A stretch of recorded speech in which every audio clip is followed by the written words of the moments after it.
waxaa degmada Salaxley safar shaqo ugu yimi agaasimaha waaxda qorsheynta ee wasaaradda horumarinta beeraha Mudane Cabdiqani Galeed oo uu helisay hay'adda Soydaafo runtii waxaan ku suganahay mashruuc ay fulisay Soydaafo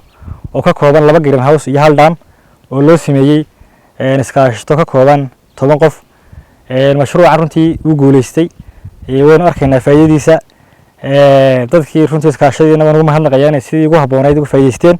oo wax soo saarkoodii ay sameeyeen open field-kii oo kale soo beereen arkaynaa agaasimaha waan ugu mahadnaqayaa inuu indhihiisa ku soo arkay oo saaka safar soo galay si uu soo arko bal mashruucan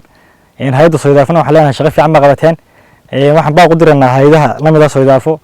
waxaan leenahay mashaariic noocan waxay runtii kor u qaadayaan bulshada wax soo saarkeena sameeyaan dhiirigelin bay yihiin caqabada ugu weyn dadka halkan haystaan waxa weeyaan biyaha dhaamkaasi wax badan buu qabtay beeraleydan runtii way naga arkayna sida wax soo saarka wadaan marka waxaan ugu baaqaynaa in la kordhiyo mashaariic noocan mashruucana wuxuu noqday mashruuc loo aayay mar labaad iyo mar saddexaad waan mahadnaqaynaa Soydaafo agaasimahana waan mahadnaqaynaa baaqay waxa weeyaan in beeraleyda runtii loo qaado aqoontooda kor in biyaha laga caawiyo assalaamu calaykum waraxmatullaahi wabarakaatuh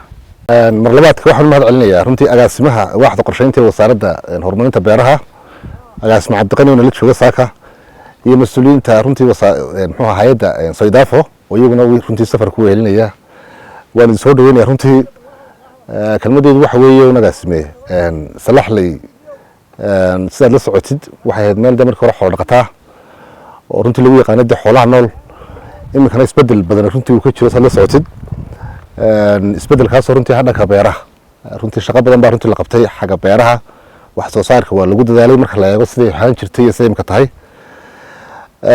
marka sabab bixintii hore ku jirtay waxaan u baahanahay runtii caqabada ugu weyn ka jirta waxa weeyaan horta in dadka runtii muxuu ahaayay tababar la siiyo runtii oo muxuu ahaa tababarkii ama aqoontoodii dhanka beeraha runtii la dhiso la kobciyo iyo runtii xagii qalabka runtii laga caawiyo in dadka aqoon ay u leeyihiin sidii wax loo beeriyo runtii waa ugu horeysa caqabada ugu weyn kale jirta waxa weeye xagga beeraha runtii waa biyaha runtii marka in xagii biyahana wax laga qabto ugu horeysana mar walba warbixinaha way ku jirtaa caqabada jirtaan runtii agaasimo waa taas waan mahad celinayaa runtii hay'adda Soydaafo imika waxaan joognaa mashruuc kamid ah mashaariicda runtii ay fuliyeen marka runtii wax iyaguna dadaal bay sameeyeen caqabada ugu weyn marka jirta waa biyaha aad iyo aad runtii u mahadsantiin agaasimo caqabada jirta waxa weeyaan ka tababarka iyo xagii qalabka iyo biyaha runtii ugu horeeya marka waan ku soo dhaweynaa agaasimo insha Allah كل وربحين ونكل قاعدة محوها قرالة سين هربت ده وكل قاعدة شنو هذا اللي يحفيز كي يدمان تقبله ما تنتين الحمد لله رب العالمين وجهرين وحنو مهنقنا معمل كدقمة Salaxley وجهرية مايركا يحل دبان ده قابتين نقول السجن وحقلون مهنقنا وسارد هرمانتا راها أو نقول السعودة عبدالقني قليد يو مبسوط أنا وحنا Soydaafo كلي حلقة معنا كقبلنا مشروع هذه مهم وجوه بالشدة beeraleyda ay reer Salaxley halkaas oo ka hirgelinay 2 greenhouse iyo dam sidoo kalena waxaan ka hirgelinay open field iyadana wax laga beero mashruucaasi wuxuu noqday mashruuc successful ah oo sidii loogu talagalay dabcan u dhacay wax badan bay ka faa'iideen bulshada ku dhaqan degmada Salaxley waxaan uga mahadnaqaynaa sida commitmentiga leh ay uga qayb qaateen intii uu socday mashruucani muddo soo socday muddana imika waa sii socon doonaa insha Allah waxaa kaloo mahadnaqaya isaguna isku duwaha gobol degmada Salaxley horumarinta beeraha oo isaguna si aad iyo aad oo xagar la'aan nogala shaqeynaya mashruucan sidii uu hirgeli lahaa annaga iyo Soodaaf oo saaka ka soo baxnay Hargeysa halkan waxaan u nimi kormeer iyo hawl shaqo taasoo runtii waxa weeyaan xambaarsan inaanu ogaano annagoo ku shaqeynayna oo gudanayna siyaasadda qaranka ee horumarinta beeraha iyo sidoo kale waajibaadkii naga saarnaa xilkii wax weeyaan ummadda u haynay beeraha halkan maanta aynu joogno waxyaabahan u joogno waxaa ka mid ah runtii inaynu xog helo waxyaabihii sanadkii hore la qabtay ee degmada Salaxley laga qabtay inaynu ogaano si aynu qorshaha sanadka waxyaabaha soo socdana aynu marka wax weeyaan qorshaha ugu talagalno haddii Ilaahay yiraahdo annagoo wareysanay maayarka iyo isuduwaha iyo dadka deegaanka beeraleyda dhammaantood baahiyaadkay noo wada qoreen iyo wixii aanu aragnay oo halkan ku soo kormeeray dhammaantood insha Allah biidnillaahi kariim waxaan jecelahay wixii baahi ah ee halkan ka soo baxay sida xanuunada oo kale oo dadka beeraleyda ka cabanayeen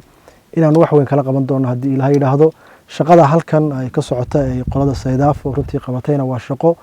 wax soo saar leh waa shaqo runtii waxa weeyaan mudan in lagu daydo waa shaqo u baahan in la iskarab taago annaguna waxaanu halkan u nimi oo aanu u idmanahay inaanu kuwan iyo kuwa kaleba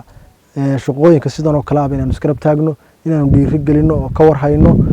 waxaanu aad iyo aad ugu baaqaynaa dadka reer Somaliland gaar ahaan degmada Salaxley ma oran karno imika bariga hore la oran jiray waa degmo xoolo dhaqato imika waa degmo beeraley hadda wixii ka dambeeya waxaan jecelahay waxaan ku dadaali doonaa inaanu dhinaca wax soo saarka maadaama fursad aynu haysano oo ciidii haysano cimilo fiicanna waxa weeyaan halkan aynu haysano fursadii oo Hargeysa 30 kilomitir 50 kilomitir noo jirtana oo marketka ugu weyn ee Somaliland ay Salaxley ku ag taalo in wax soo saarkeeda ay badin doonto oo laba laabi doonto si ay uga qayb qaadato wax soo saarka qaranka iyo quudinta maxaa la yiraahdaa qaranka marka waxa weeyaan aynu waajibaadka dhamaanteena wada saarana aad iyo aad baa mahadsantihiin mar labaad iyo mar saddexaad waxaan jecelahay inaan mahadnaqo ugu horeyn maayarka degmada iyo golaha deegaanka oo shaqo weyn oo runtii waxa weeyaan qaran haya saakana shaqo weyn iyagoo haya waxaan ku soo dul dhacnay tanna nagala qayb qaatay iyo sidoo kale isuduwaha degmada oo ah ninka ugu firfircoon ama marka waxa weeyaan deegaanka la oran karo waa dadka ka soo dhex baxay shaqada wasaaradda beeraha dadku ay hayaan ama maamulayaasha ama isuduwayaashu shakhsi ka soo dhex baxay mudnaantiisana mudan aynu u ognahay dadka reer Salaxley u og yihiin wasaaradda beeraha ay og tahay ninkaas sidoo dadka ula shaqeeyo sidoo shaqadiisa u fuliyo iyo hagar la'aanta sidoo u shaqeeyo iyo waqtiga fiican uu siiyo dadka beeraleyda aan marwalba ugu mahadnaqayno xafiiskana ninkaas oo saacad maalin iyo toddobaad warbixinta u soo gaarsiiya insha Allah biidnillaahi kariim shaqo waxa weeyaan waajib ku saarnaad qabatay abaalkana waad ka helaysaa ummadaada ajar baad ku helaysaa haddii Ilaahay yiraahdo halka uu ka sii wad adigu hoos uga sii dhicin aad iyo aad baa u mahadsantiin dhamaantiin